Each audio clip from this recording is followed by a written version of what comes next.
जान काहे बारू परेशान बाबा धाम आइल बानी छोड़िए के सब काम धाम आइल बानी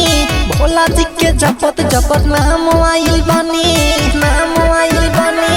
नाम आइल बानी छोड़िए के सब काम धाम आइल बानी भोला जी के जपत जपत नाम आइल बानी सुन ये जान काहे बारू परेशान मांगे तोहर के हम बाबा धाम आइल बानी सुन ये जान काहे बारू परेशान मांगे तोहर के हम बाबा धाम आइल बानी बाबा धाम आइल बानी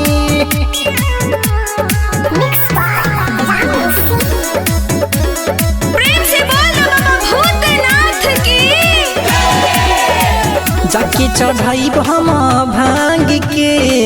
आई हम तोहर के मांग के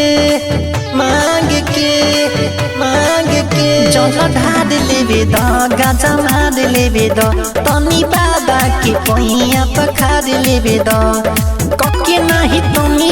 राम आइल बानी खाली पैर चली सुबह शाम आइल बानी सुन ये जान काहे बारू परेशान मांगे तोहर के हम बाबा धाम आइल बानी सुन ये जान काहे बारू परेशान मांगे तोहर के हम बाबा धाम आइल बानी बाबा धाम आइल बानी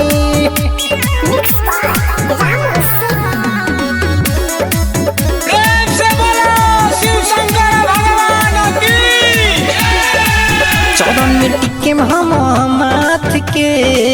बाबा से मांगे तोहरे हाथ के तो धइला ध्यान हमर सुनीला वाला जान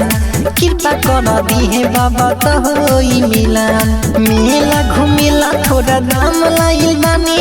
पानी फलहारे खाला आम लाइल बानी सुन ये जान काहे बारू परेशान मांगे तोहर के हम बाबा धाम आइल बानी सुन ये जान काहे बारू परेशान मांगे तोहर के हम बाबा धाम आइल बानी मां मनोकामना रिकॉर्डिंग स्टूडियो बकरी बाजार चक्की मोबाइल नंबर 88251566